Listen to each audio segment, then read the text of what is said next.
Amal, bonjour. Oui, bonjour. Vous êtes la sœur d'Amin Bentounsi qui a été tué samedi à Noisy-le-Sec. Oui. Vous êtes en colère, Amal. Oui. Vous êtes en colère. D'abord, vous êtes contente que la justice, c'est ce que vous dites, ait pris le courage d'être indépendante. Oui, Vous tout à êtes fait. heureuse que la justice ait pu faire son travail, mais vous êtes en colère parce que il y a des interventions, notamment politiques, qui vous gênent. Tout à fait. Tout à fait. Qu'au jour d'aujourd'hui, qu'un candidat, et notamment notre président, puisse prendre parti et essayer de récupérer les voix du Front National, je trouve ça indécent de la part de Monsieur Sarkozy. Et vraiment, j'ai pas envie que cette histoire soit utilisée à des fins politiques. Et je trouve ça inadmissible. Monsieur Sarkozy connaît la loi et qui rentre en, ça veut dire, c'est vraiment qui rentre en. Amal. Qui essaie de mettre pression sur des magistrats qui font que leur travail et qui essayent de le faire dans des circonstances au jour d'aujourd'hui qui sont très difficiles, et je pense que vraiment c'est pas très correct de sa part, et ça je trouve. Bien, Amal, Oui. on va revenir sur les faits. Ça s'est passé samedi, donc un policier a tiré sur votre frère, recherché pour n'avoir pas regagné sa prison après une permission de sortie en juin 2010. Oui. Donc on autorise ça. Oui. C'est pas voilà. Oui. Ben oui. S'il était resté en prison, s'il était retourné en prison, il serait pas mort, Amal. Je suis un peu dur dans ce que je dis, mais c'est la réalité, non? Oui. Voilà, mon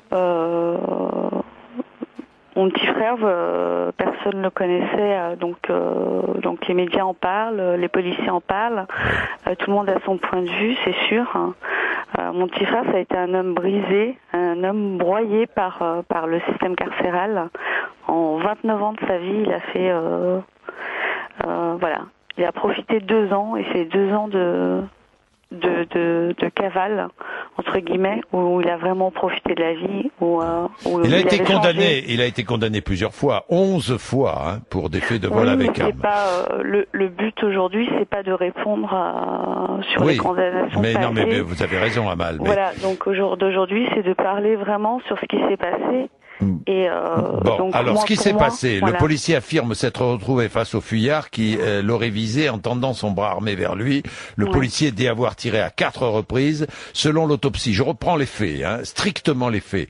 Le fuyard a été touché, votre frère a été touché par une balle entrée à l'horizontale dans son dos. Un témoin en voiture a expliqué avoir assisté à une course-poursuite au cours de laquelle un homme faisait feu en direction d'un fuyard, votre frère. L'homme en fuite, votre frère, n'a pas fait usage de son arme chargée. Il a lancé une grenade, mais qui s'est révélée inoffensive. C'est un fragment de projectile qui a été retrouvé dans le dos, pas le projectile, dit l'avocat du policier, qui sera d'ailleurs avec nous après vous. D'accord, donc depuis le départ, c'est un tissu de mensonges. Donc depuis le départ, il y a plusieurs versions de cette personne. Et moi, je vais vous dire sincèrement, moi j'ai le sentiment que mon frère, il a été assassiné, tout simplement. C'est grave ce que je dis, mais il a été assassiné par des policiers. Vous dites à mal, mon frère, on lui a tiré dans le dos, c'est ce que vous dites? Mon frère, on lui a tiré dans le dos. Mais vous savez qu'une enquête est ouverte, et l'enquête dira, c'est vrai que le policier a été mis en examen pour homicide volontaire, je le rappelle, l'enquête dira ce qui s'est passé réellement. Oui, mais il y a d'autres faits. Il y a d'autres faits que la justice aura en leur possession très bientôt. C'est-à-dire lesquels, Amal? C'est-à-dire que tout ça, ça a été prémédité. Moi, j'ai les preuves que tout ça, ça a été prémédité. C'est-à-dire comment prémédité? Voilà, moi je peux pas en dire plus au jour d'aujourd'hui. Tout ça, ça a été prémédité, et ce policier, il savait pertinemment à qui il avait affaire et il voulait se taper Amine. Voilà. Ils se connaissaient? Il voulait se taper Amine. Moi, je le sais. Mais ils se connaissaient? Écoutez, comme vous dites, il y a une instruction qui est en cours et on va le savoir. Bon. On va le savoir très bientôt. Bon. Et pour moi, au jour d'aujourd'hui, il y a eu différentes déclarations. Ce policier a menti sous serment, d'accord. Au départ, Amine était en face à lui. Maintenant, on se retrouve avec, soi-disant, mon frère est décédé à la suite d'un projectile. Donc ça devient ridicule. Il faudrait qu'ils arrêtent et vraiment laisser faire la justice son travail. Bien, il y a une Amal. instruction qui est en cours et laisser faire la justice. Eh bien, et moi, je crois en la c'est justice ce qu'on va laisser. des hommes et je crois en la justice française.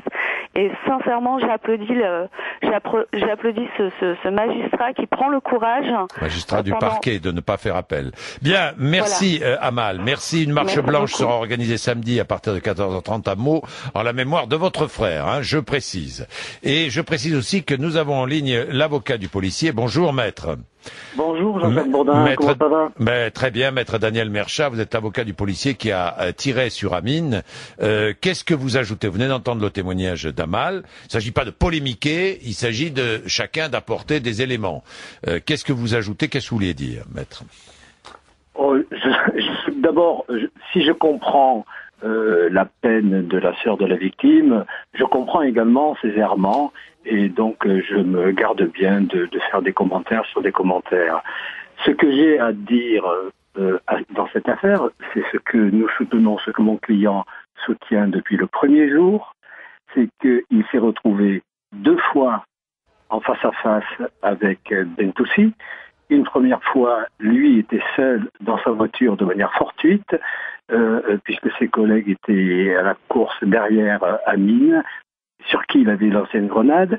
Lorsqu'il a été braqué, mon client s'est éjecté de sa voiture et est parti se réfugier derrière un fourgon, craignant que Bentoussi, qu'il n'avait jamais vu de sa vie, il n'avait même pas eu le message radio relatif à sa dangerosité. Mon client s'est donc éloigné du fourgon, craignant que Bentoussi vienne derrière lui, et c'est en prenant du champ visuel pour voir où était passé Bentoussi qu'il s'est retrouvé en face de lui, que Bentoussi l'a braqué et dans un réflexe de défense acquis au cours d'une formation de policiers, il a dégainé, il a fait feu à 4 fois. Alors ce qui est vrai, Jean-Jacques Bourdin, et vous l'avez souligné de manière très objective, c'est que, et je ne conteste absolument pas les faits, c'est que l'orifice d'entrée du projectile est dans le dos. Mais ce que dit également, et toujours avec objectivité, vous l'avez relevé, ce qui a été retrouvé dans le corps d'Amine, ce n'est pas une balle intacte qui serait issue d'un tir direct, c'est un fragment de projectile. Ce qui veut dire que ce projectile a d'abord heurté ou la chaussée, ou le rebord du trottoir, ou le rototoire, ou un mur, avant de pénétrer et d'être mortel sur Bentoussi. Et tout ceci est parfaitement corroboré par le fait que mon client dit bien, et il a été auditionné 3 fois en ma présence et 1 fois sans être placé en garde à vue, dit bien que la seule chose qu'il a vue, c'est le revolver braqué sur lui. Tout ça se passe à une dizaine de mètres. On est entre chien et loup. Il ne peut pas garantir que l'individu ait été face à lui ou de profil. Et donc, cette expertise, enfin, l'autopsie et le projectile qui a été récupéré confirme bien ce que je soutiens depuis le début, parce que j'ai quand même, vous le savez, assez de métier dans ce genre d'affaires. Je suis convaincu que c'est un ricochet et qu'à partir de ce moment-là, soutenir que c'est un tir direct ne tient pas, et soutenir, comme certains le font, que mon client a tiré dans le dos, c'est totalement faux. Bien, merci maître Merchat, merci. L'enquête se poursuit. Je précise que le policier s'était demandé d'ailleurs par les 2 candidats à l'élection présidentielle. Le policier a obtenu sa mutation et le maintien de son salaire.